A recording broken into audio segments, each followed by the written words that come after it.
The viewpoints expressed on Night Fright are not necessarily those of the host, the staff, the sponsors, or the affiliate stations. Tonight's program may contain graphic themes or images. Viewer discretion is advised.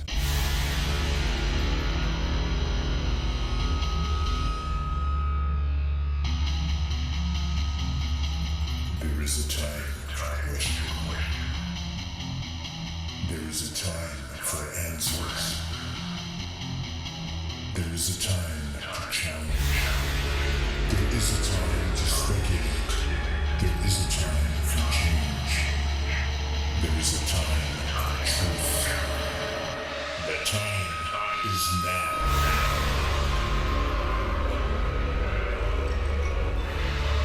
Welcome to Night Fright, your voice in the dark for horror and conspiracy.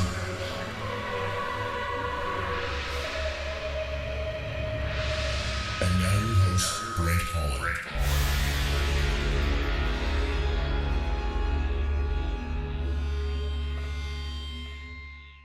Showtime! Welcome to the show. I'm Brent Holland, and welcome one and all to Night Fright. Tonight, folks, we're going to revisit an old friend. Rod Pyle is here all the way from California. Outside the studio tonight in Kingston, it's a chilly one. Kingston, Canada, we're in the middle of February, and it's cold out there. It's about, minus 5, 6 Celsius, which is around 23, 24 Fahrenheit. It's a good night to get in your cozy chair, put the fire on, get a coffee going, get a tea going, or, even better, a beverage of choice. And God knows I could use one tonight. I'm congested like I'll get out. Amazing Stories of the Space Age, Rod Pyle's new book, Two Tales of Nazis in Orbit. Now, that's where I always wanted to send Nazis, was in orbit. I'll be honest with you, Rod, but maybe that's not the best place after reading your book. Soldiers on the Moon, Orphan Martian Robots, and other fascinating accounts from the annals of spaceflight. Now, Amazing Stories of the Space Age is about the most mysterious and intriguing episodes of the history of space exploration. It uncovers projects, grandiose dreams, odd spin-offs, and muffled dramas. But rather than being tales of fiction or bogus conspiracy theories, the amazing stories presented here in the book are all true, thoroughly researched, and expertly described. Our guest tonight and the book's author, Rod Pyle, has an encyclopedic knowledge of everything space. Welcome back, Rod. Thanks for joining us once again. By the way, folks, Rod's previous show with us on Mars, just Google Rod Pyle Night Fright Show or at the archives at www.nightfrightshow.com.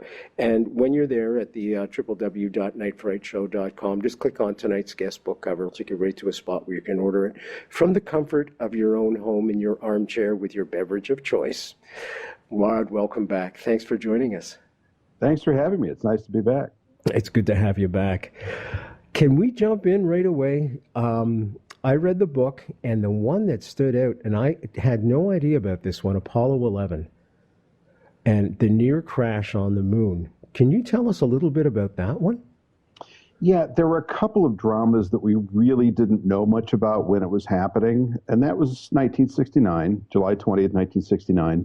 So this is a time we had 3 television networks, 3 or 4 major radio networks, and, no, let me shut that off, I'm sorry.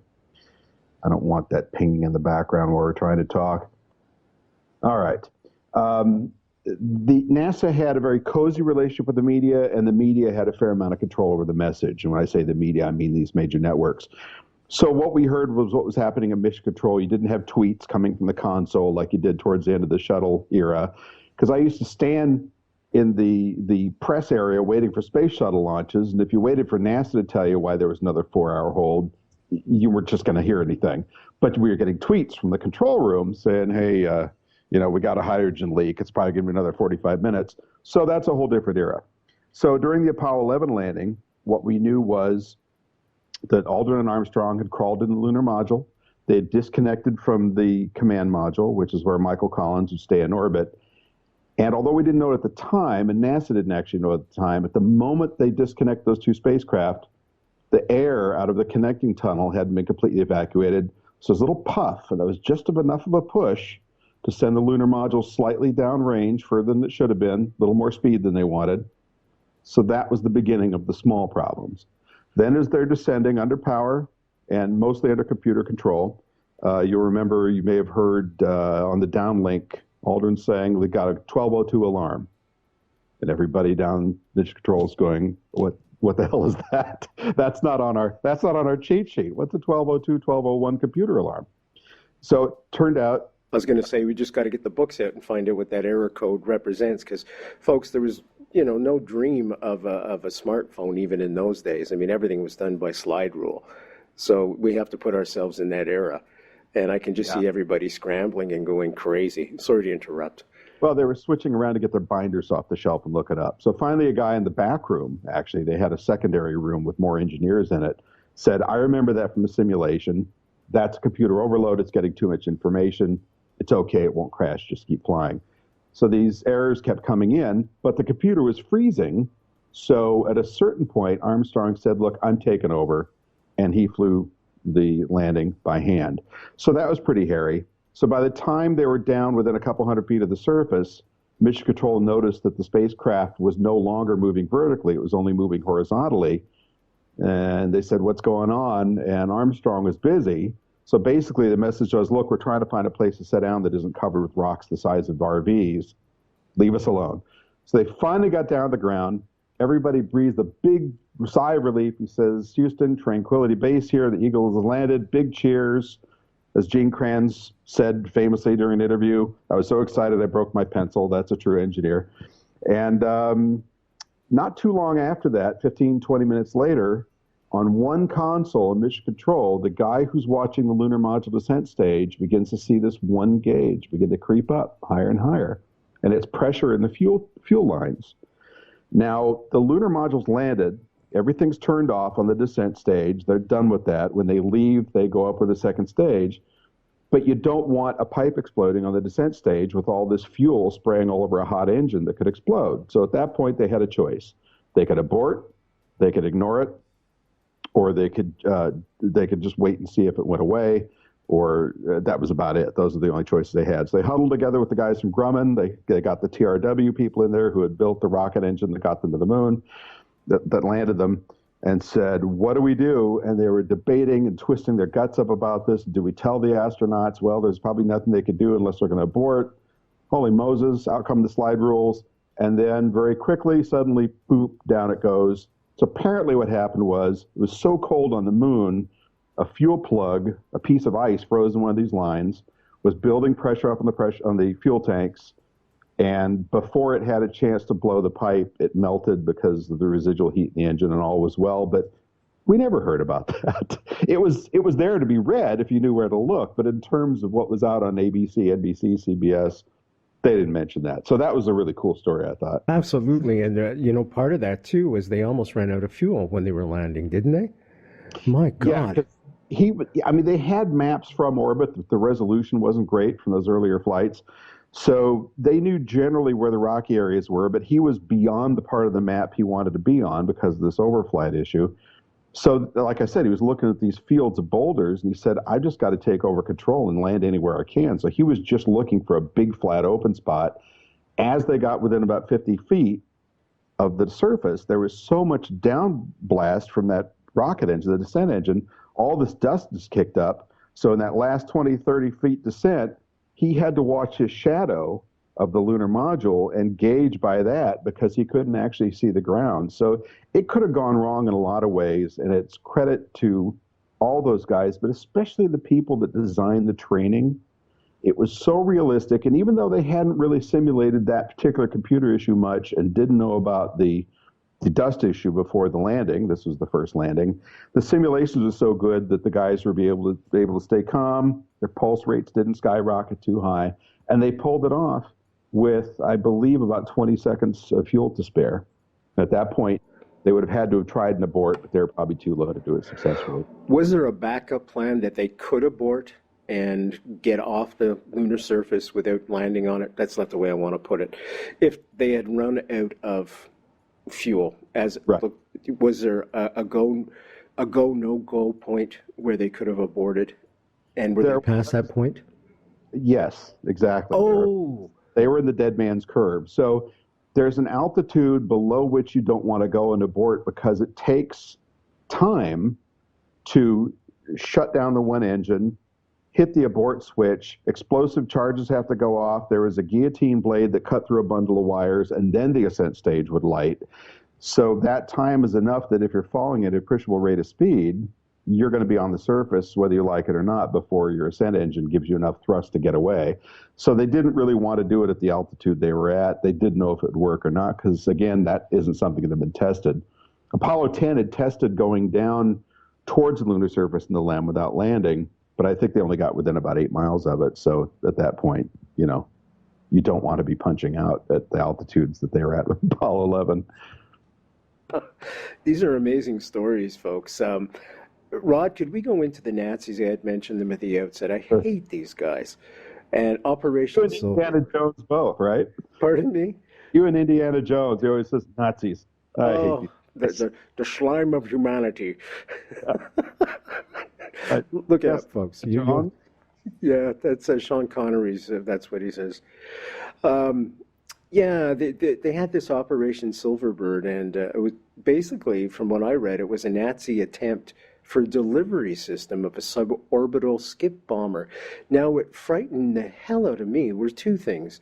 One of their major targets was Manhattan, and it started as early as 1938. Now, the U.S. wasn't in the war before 1941, but already Germany had plans to bomb mainland USA. Can we talk about Operation Silverbird?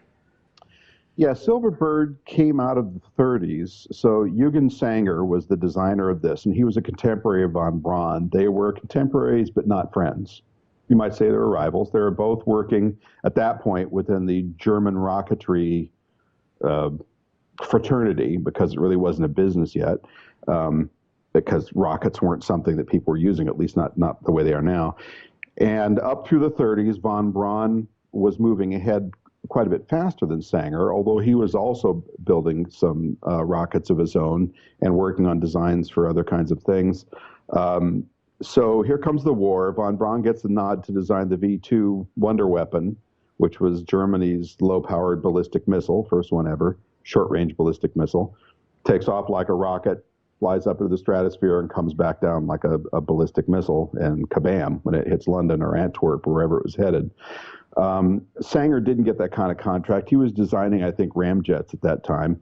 So everybody, if you were going to continue doing this kind of technology, rocketry technology, you had to go join the military. So von Braun famously became both a Nazi and an SS officer, which is one of those kind of moral gray areas. We still haven't figured out exactly how that worked. Sanger went to work for the military. So he said, hey, look, you guys want to design this America bomber, they called it, and they were looking at propeller planes. They were looking possibly at jet power plants. He said, I'll do better than that. I'll build what today we would call a space shuttle that will go up. It'll be just about orbit, slightly suborbital, but it'll leave from the German coast or from an island off the coast of Europe. It would launch horizontally off a track, like if you remember when Worlds Collide or Thunderbirds in the old days, same kind of thing, off this swoopy track, up it goes, and then at fuel burnout, it's high enough that it can glide over the Atlantic in space and then bounce off the stratosphere a couple of times because the air is dense enough to do that, re-enter over New York, and drop its payload. Now, it was capable of carrying almost 9,000 pounds of bombs, and we know that those guys were working on the atomic bomb. So had that come together, they could have potentially nuked Manhattan. But even a conventional explosive of that size being dropped from that altitude, just the energy of it hitting the ground, 8,000-pound bomb, much like the explosion, is enough to take out a good chunk of downtown. So it would continue. So it drops the bomb, continues to glide across the United States, and lands in Japanese-held territory of the Pacific, stick an aircraft carrier, send it back to Germany. He was going to try and fly 2 or 3 of these things a day, was his great dream. When you read the actual literature, as translated by the U.S. Army a few years later, some of his estimates were wildly optimistic. You know, he had a thrust of 200,000 pounds for the main engine at its maximum, which was surely more than they could have done. And people who know about the engineering for these kind of things looked into it and said, you know, his equations were off, and that thing would have melted upon reentry. So there are a lot of things that would have had to work out, probably wouldn't have gotten it done by the end of the war, but even the fact that he tried is astonishing. Even Hitler wasn't crazy enough to sign off on it, but interestingly enough, his designs and a lot of the engineering work he did, wind tunnel testing, mathematical modeling, made their way into programs in the 50s in the US and Soviet Union for rocket planes and shuttle-type vehicles. And in fact, it informed our space shuttle program because the earliest designs of that looked very much like the Silverbird with this long fuselage and these stubby wings. So his work really reverberated down through the decades. He was quite a visionary. Was he part of Operation Paperclip at all? No, he ended up going to France, and then I think he spent some time in Britain, and then he went back to Germany. So he was recognized as a brilliant engineer, but I think because it was never built, because it was strictly on paper and some wind tunnel tests, he wasn't sought out the way von Braun was when he brought over his team. Let's talk about von Braun. Here's a guy I struggle with, and you know, von Braun, folks, used slave labor, and a lot of people died. And he just glossed over it because he wanted to solve all these rocket problems, and there was a manpower problem. So what did they do? They used Holocaust victims, basically, and just drove them to death. So this is the background of Wernher von Braun, the true von Braun. He also built 1,400 rockets, V-1s, that landed in England, with 500 hitting London alone. Around 9,000 Londoners lost their lives to V-2 rockets. 55 years later, rockets modeled after the V-2, imported from the Soviet Union and North Korea, are you ready for this? Were launched against Israel by Iraq during the Gulf War, the Scuds. Can we talk a little bit about Wernher von Braun and his contribution to the space program and the merits and the demerits? I struggle with this guy all the time. Yeah, a lot of people do, and the moral issues continue to reverberate. There's been a couple of very good books written. Last one I remember was by Michael Neufeld called Von Braun, I think Dreamer of Space, Designer of War. And that's one of what's considered by historians now to be one of the definitive accounts of the use of slave labor, particularly later in the V-2 program when they were jammed up in the Harz Mountains where they were being protected from Allied bombers. You know, he reportedly would walk past hanging bodies of laborers that had been punished and not bat an eye. Now, what we don't know is how much scrutiny and disciplinary potential he was under. Was he really the master of his own fate? Was he free to do this? Of course, this argues the point of should he simply refuse. He was obviously a very ambitious guy. So I think there's some mixed morality there, certainly. And as he famously said, when one of the early V-2s came down to London, the rocket worked perfectly. It just came down the wrong planet. So that's a little cold-hearted. But he gets the United States. He's cooling his jets in White Sands, New Mexico for a number of years, doing more tests of the V-2 for the Army. Then the Army transfers him to Huntsville in the late 40s, early 50s, where he's working on ICBM nose cones and so forth. And, you know, it was pretty clear this guy was going to have a critical role in the American space effort. We were beginning to get the idea by the mid-50s that the Russians were pulling ahead of us, certainly by Sputnik. So in the mid-50s, so in the early 50s, von Braun participated with Willy Ley and a number of other famous scientists, mostly German and Austrian, in this series of articles in Collier's magazine, which is sort of the Life magazine clone, or maybe the Pinterest of its day, if you will. Very popular photo magazine, which I'm sure you remember. And they'd written these wonderful series of articles on how man will conquer space. Cue the reverb, right? Well, some people at Disney, Ward Kimball in particular, who was part of his animation division, saw this and said, we need to make this part of our TV show, which at that point was called Tomorrowland. So they did a bunch of episodes, hosted largely by von Braun, who got up there with this very crisp baronial German accent. But as was his gift in life, he was charming, he was charismatic, He was fairly good in front of camera. You could see his eyes reading the cue cards. But he's up there showing his rocket to the space station and all this stuff. And it made it real to tens of millions of viewers at home. And they said, this guy's great. Yeah, he's got a German accent, but look at all that cool stuff he's got there. And he says we're going to go to the moon in 5 or 10 years. So I think this did a lot towards sort of cleansing his image with Americans. Hard to say how the British felt. They had a slightly more personal involvement with von Braun for obvious reasons. So by the late 1950s, when Sputnik launched and we were watching the Vanguard rockets burn on the launch pad, not get off the ground, von Braun went to the people, the science advisor for the president, and said, look, I can get this done in 60 days. And the guy said, don't you think you're being a little ambitious? We'll give you 90. And he said, done. And 80 days later, he had Explorer 1 up, and that was the beginning of his run with NASA. So he's largely responsible for the design of all the Saturn rockets, including the Saturn V. Somewhat pivotal in the engine design, although the actual big engines had been contracted by the Air Force in the 50s because they wanted one big rocket engine for their ICBMs, and for the entire design of the moon effort. So he was really, probably why Story got a little bent about it was, whether, whatever your moral judgment, this guy was a brilliant engineer who, with a handful of other people, was really at the helm of our entire moon landing effort. One guy that always gets overlooked is Abe Silverstein. I know you don't mention him in the book, but I was wondering if you would know enough about him to tell the folks about him. And if you do, I'd just like to read this quick little bio on him. 9 years before Apollo 11, folks, and 4 days before JFK asked the nation to put a man on the moon, Vice President Lyndon Johnson worried about getting space funding through Congress. So he asked NASA Administrator James Webb to come up with something big to get people excited. Webb asked Silverstein, "We can go to the moon," said Silverstein. Webb asked how long that would take. Silverstein took a minute to do some calculations and told him, "We can do it by the end of the decade." I thought that was fascinating. Absolutely fascinating. Can you tell the folks a little bit about Abe Silverstein and his role? More about his cadre. He was the president's science advisor, correct? That's correct, yeah, at wind tunnels. Yeah, and as I recall, he was a little, before they committed to this decision, he was not keen on pouring the money it would take into the program to make it happen. There was a lot of dissension going back and forth in that team.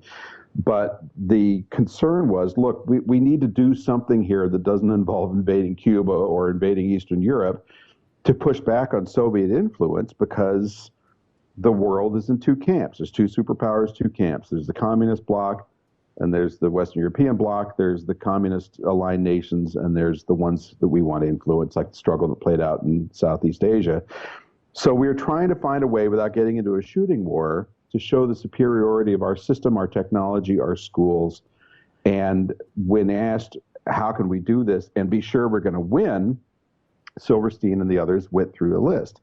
Well, we could try a space station. Now the Russians have got bigger rockets. They could probably beat us to that, and it's just not that hard. That's kind of the low-hanging fruit, even though it turned out to be harder than we thought, just like everything does. We could fly around the moon.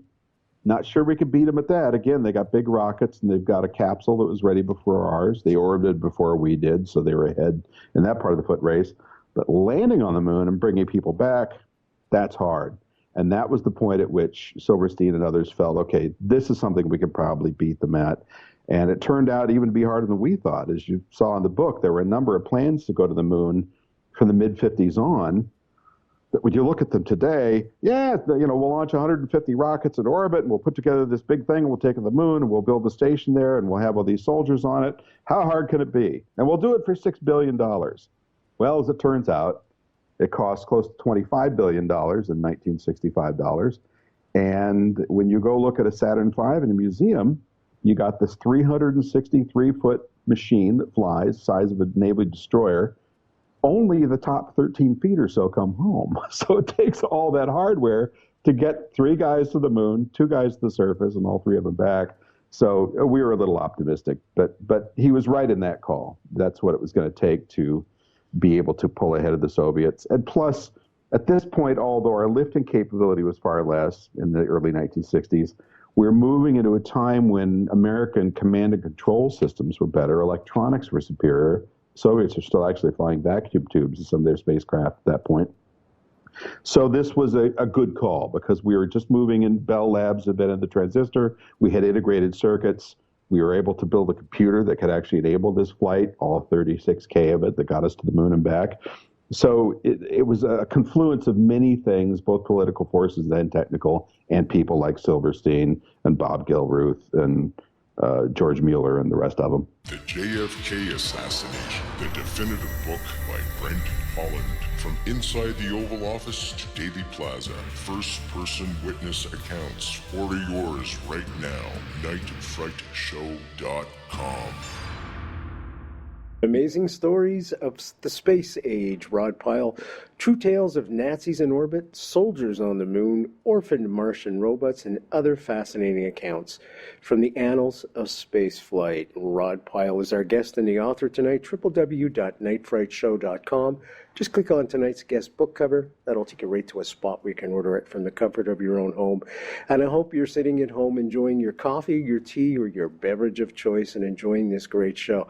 All these amazing stories from behind the scenes that we just never knew about.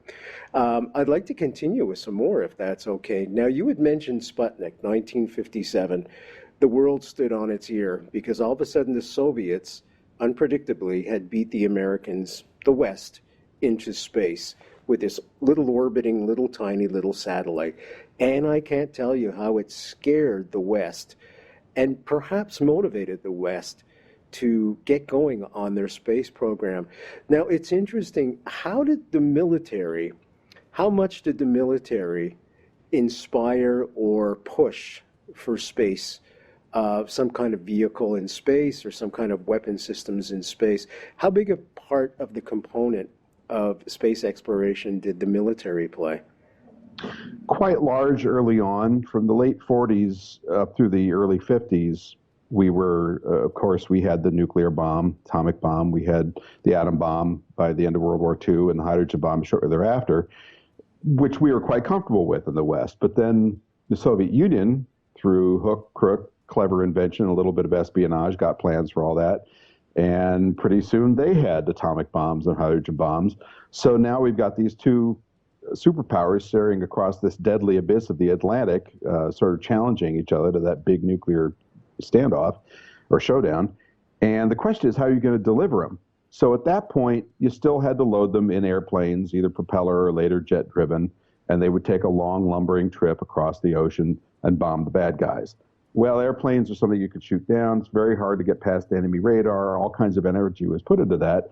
But if you can load these weapons onto rockets, blow them up into space, launch them into space, have them come down at transonic speeds and explode over a city, now you've got a whole different equation. So part of the fear of Sputnik was not only that we had this chrome ball going overhead every hour and a half or 2 hours that was beeping a little. All it did was basically beep and take a temperature. But that beep was this proclamation of space is red. Oh, the East has won. It's a new dawn. And we didn't like that. And at that point, we had Vanguard on the pad, as we discussed a minute ago, which was a much smaller rocket with a satellite only about the size of a grapefruit. And the first televised launch attempt of that ended up in a flaming wreck and Vanguard bouncing off to the side, still beeping. It did survive the explosion. But it was very embarrassing. And then not long after that, so von Braun gets Explorer 1 up, which is a slightly larger, more capable satellite that does do some scientific research. The Russians launched Sputnik 2, which had a dog on board, and it weighed almost a ton. So now we're looking at rockets big enough and potentially accurate enough to deliver nuclear weapons to the United States. Well, in this interim, between the late 40s and the late 50s, the American military had looked at this problem and said, okay, clearly we need a presence in space. They each looked at it in their own way. So the Navy said, well, we do submarines, and people are cooped up in submarine for months at a time, and clearly that's like a spaceship, so we should do spaceflight. I'm paraphrasing, obviously. The Air Force said, no, we're the ones that fly. We fly high up into the near stratosphere. That's where we should be operating. We'll build rockets. And they started designing winged gliders, much like smaller versions of the Shuttle. But the Army came along, which was one of the early chapters of my book. It said, no, space is the high ground. We're the ones that take the hill and shoot down on the bad guys. So we want the high ground, and not just orbit. We're sending people to the moon. And that's when it started to get to be a really bold set of visions with some sound engineering. The Army plan in particular, which was turned into President Eisenhower in 1959, had engaged von Braun because he was working for the Army up until 1958 when he was seconded to NASA. And they had this program called Project Horizon. And Project Horizon was going to be fully active and functional by 1965 for the bargain price of $6 to $7 billion.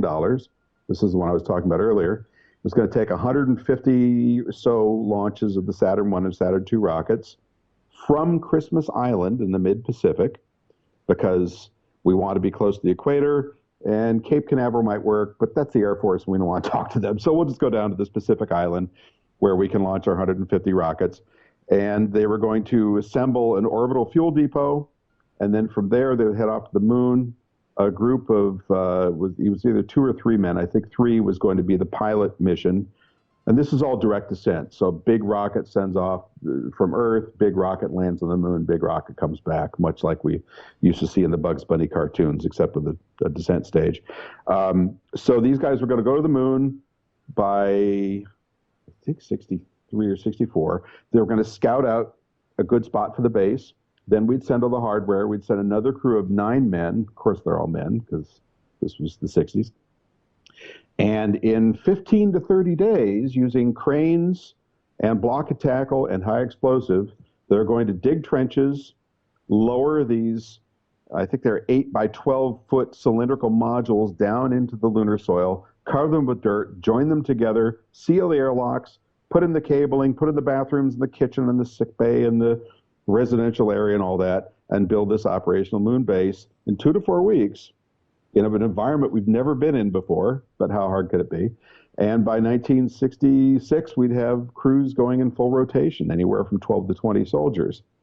The best part is because we knew in our hearts that the Russians were going to try the same thing, even though we had no real evidence of that, we were going to arm these guys. So the 2 major weapon systems were the Lunar Claymore, which was just like the Army's Claymore mine used here. It's a big slab of a thing with plastic explosive and pellets in it, written right on the front, this side towards enemy, just so you don't get it wrong.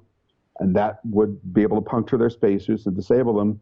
And the Davy Crockett nuclear mortar, which looks like a big bazooka on a tripod, had a sub 1 kiloton warhead that would fly about 2.5 miles and nuke the enemy over that next ridge. And that they not only tested, but they deployed in Western Europe in the 1960s. So, that was Project Horizon. Very ambitious. Probably wouldn't have worked, at least not for those numbers, but you got to give the Army points for trying. Holy cow. Did they have the capabilities, the science people on board, or were they all over at NASA? They were going to work in tandem with NASA? How was all that going to work out? Who knows? No, we're not working with NASA because, first of all, when they started this, NASA had either just been formed yet, and the military services were bent about having their money taken away because they were cranking out studies right and left.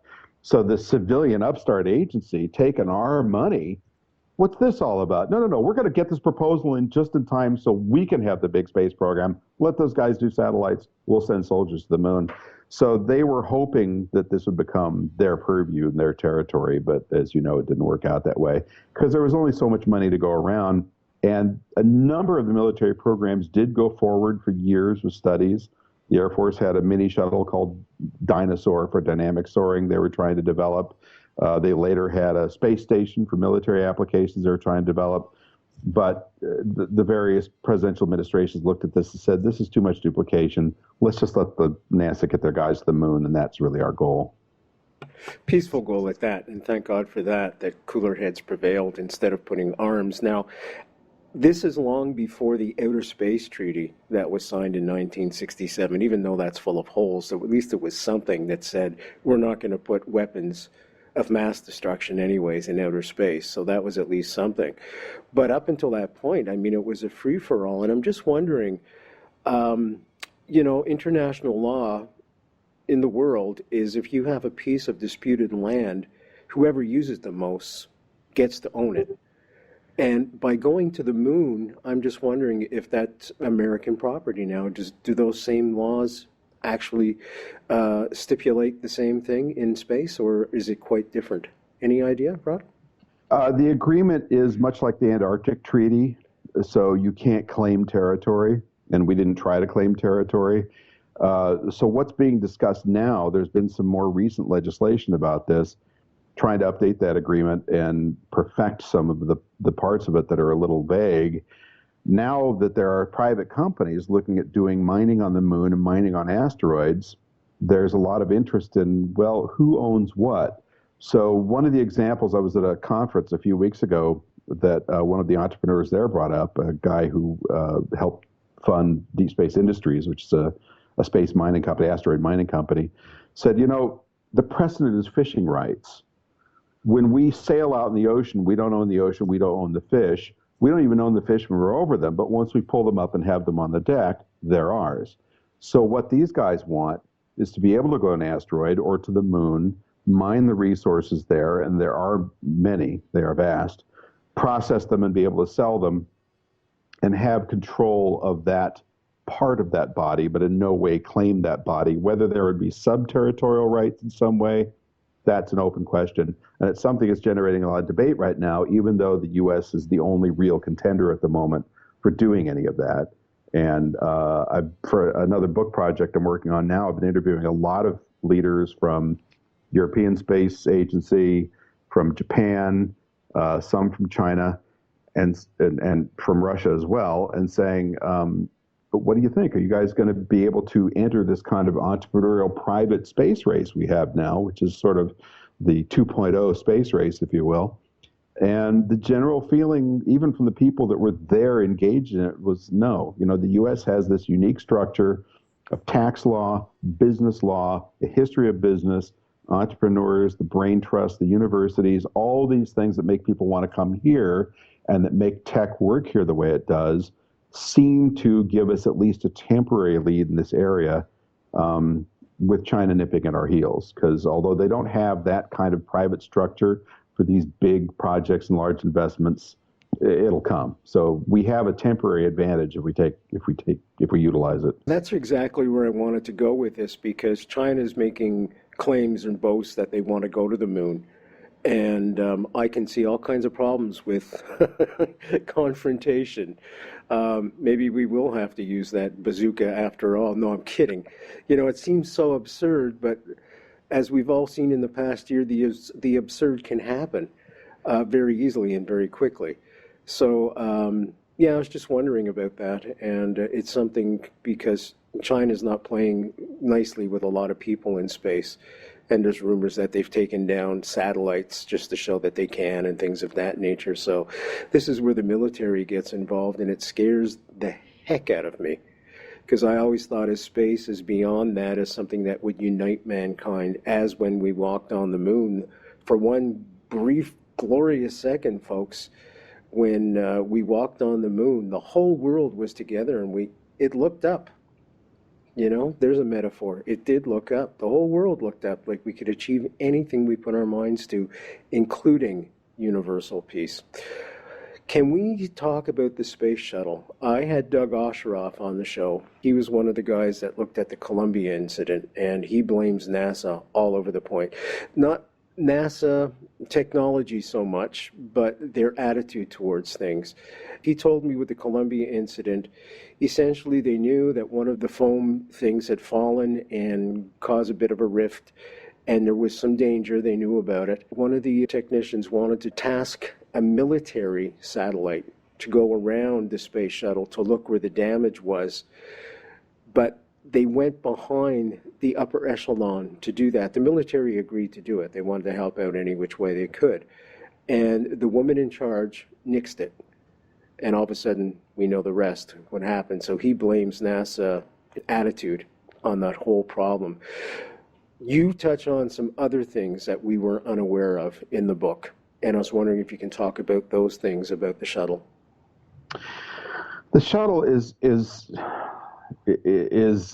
a complicated subject because on the one hand, and I asked Gene Kranz about this a couple of years ago in an interview, the mission controller from the Apollo and Shuttle era, So what are your feelings on the retirement of the shuttle? And he said, it was a wonderful spacecraft. It served us for a long time. And I'm sorry to see it go, but it had its shortcomings. And that's putting it mildly. This was a program that ended up being a kludge of a lot of different forces. The Cold War was not as hot as it was during the 1960s. The shuttle started flying in 1981. NASA was looking for a follow-on program to Apollo. Now, they would have ultimately saved money, as far as I can tell from looking at the studies I've seen, or at least broken even, continuing to use the Saturn V and the Apollo technology, which in many ways was far more capable. But Nixon came into office, and that's Kennedy's program. So we're going to change things. So they cut the budget quite a bit, and they were talking about shuttle, space station, all kinds of other plans. There's even at one point talk about using the Apollo hardware to send astronauts in a flyby around Venus and Mars. But the shuttle went up. So the original design for the shuttle, which was much bigger and more robust, at least for the overall design of it, was the first stage also had wings and was a spacecraft like a bigger version of the shuttle. It boosted from the launch pad, and once it released the shuttle at high altitude, the first stage would glide back to a landing to be serviced and refueled and used again. The orbiter would go up, do what it had to do, come back, land, and that too would be reserviced and it would be serviced to be used again. That plan was way too expensive, very ambitious. So they began chipping away at the corners, and by the time we were all done, we had the orbiter, which is the shuttle what we all know as the shuttle, the winged part. Looked more or less the same. It was bigger because the Air Force got involved and said, we need a bigger payload bay for those huge satellites we're putting up, and no, we won't tell you what they're for. And then the big orange fuel tank, which was the expendable part, and then the solid rocket boosters on the side. Now, von Braun and his team had always felt that you didn't want to put solid rocket boosters and people together. Except for the escape tower at Apollo, everything was to be liquid powered because that's throttleable and controllable. That was overridden, and so the shuttle came together as it came together. The downsides of that design, besides being very expensive, depending on how you slice the math, it was about $1.3 billion to $1 billion five a flight, which is a lot, way more than Apollo, at least the rocket part of Apollo. The other shortcomings were there were a bunch of single points of failure. So as we saw with Challenger, if you had a problem during ascent, when the solids were still burning, nothing you can do. There's no escaping that monster. You're stuck. Once the solid fuel tanks have burned out and you're still accelerating and climbing, if something went wrong, serious engine loss or something of that nature, there were various protocols to abort. You could try to abort to orbit, which is continue to power to a low orbit and come home. If you had to separate the external tank before that, you had to basically unbutton from this thing, get back behind it, dive below it. And here's where it gets funky, because there's no parachutes on the shuttle itself. You would have to get into a stable glide. The astronauts had to unbuckle, get up, get to the deck where the hatch was, open the hatch, assemble a nylon, like a fishing rod, a big long fishing rod, feed that out the window, attach it to the side of the hull, and then put on their parachutes, clip onto that with a carabiner, walk out and jump. And the idea of that nylon staff was to slide you past the rear elevator and the rocket pods back there so you didn't slam into the hull. It was extremely unwieldy. Most of the astronauts, if you ask them, felt there was no chance that was going to work. And the likelihood of being in a stable glide at that point was kind of questionable as well. And as you know, they never had a chance to use that. We had the Challenger, which exploded during launch because of a faulty O-ring seal on the solid rocket booster, which is a whole nother tale of drama and woe. It was a poor design from the beginning, and they had plenty of warnings that they were having burn-through problems, but the program had to move ahead to try and keep this flight rate up to what they had promised Congress. And then Columbia in 2003. Was that political pressure put on them to maintain that pace and negate safety? So. Although it's hard to know how much of it was external political pressure and how much was internal pressure, because NASA, even to this day, I mean, they're operating 10 or 15 times the missions they were in the 60s on 1/10 the budget. So when that math is moving the wrong way on these two plots on the chart. So there's a lot of pressure to not make mistakes. So if you go up to JPL, where I was today, and you talk to people up there, the idea of a mission failure is unthinkable. because Congress doesn't like that. And JPL, to their own detriment in a way, has achieved this reputation of not only does almost everything we try work, but it works for 10 years. So we've got a rover. It's been up there 11 or 12 years now. It's a sensational piece of hardware. It was supposed to last 90 days to a year max. So when you build this kind of expectation and something goes wrong and Congress goes, you had a spacecraft failure. Well, when you're trying new things and going to places that are foreign and interesting and different where you can discover amazing things, you should have problems. But we've grown to a point that we can't accept that. When it comes to people, it's even more sensitive. So there was a lot of pressure on the one side to keep the flight rate up for the shuttle. Fly, deliver payloads, deliver military payloads. We're going to put business on there. We're going to put commercial satellites on there. On the other hand, you have the human safety people saying, you are pushing too hard.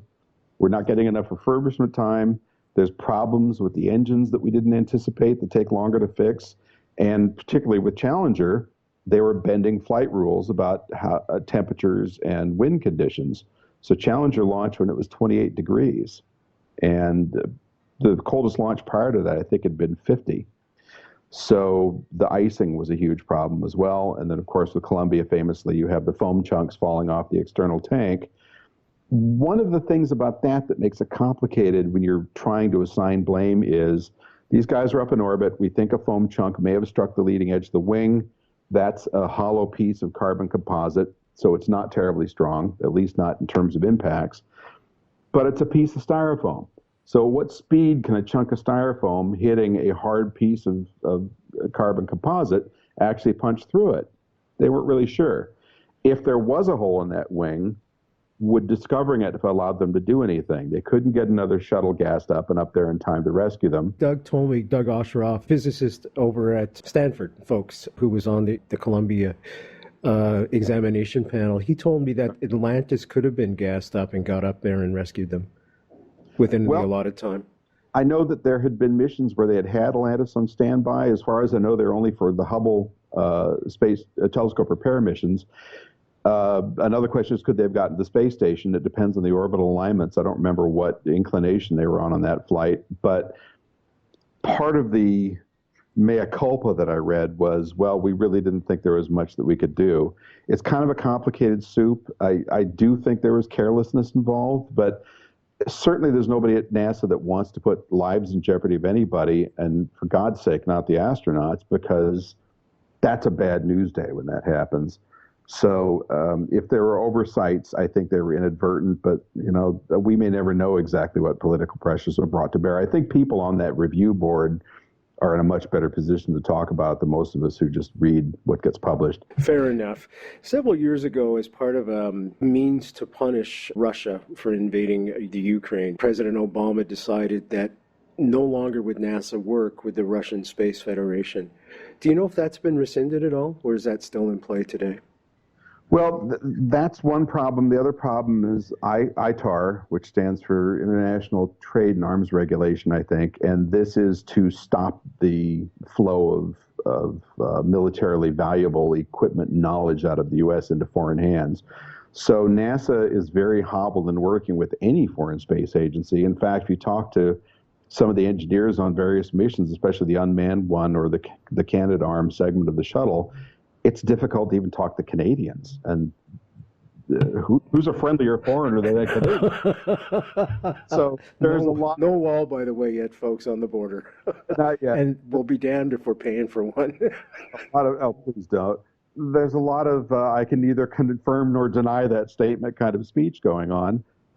So when it comes to Russia and China, particularly China, it's very difficult. Now, Russia, we are still an active partner with because half the space station is theirs. They have the power module, they have the propulsion module. We have many other sections of it, but we've got this forced symbiotic relationship.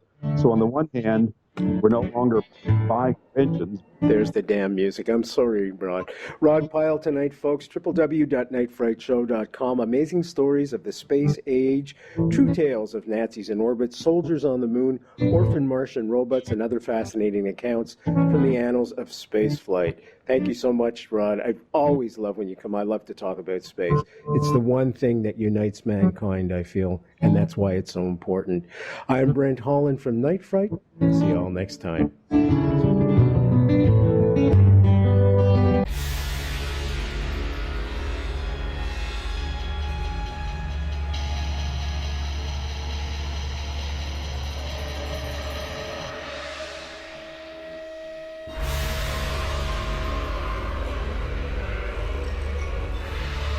You're listening to Night Fright and your host, Brent Holland. The time is now. Your voice in the dark for paranormal and conspiracy.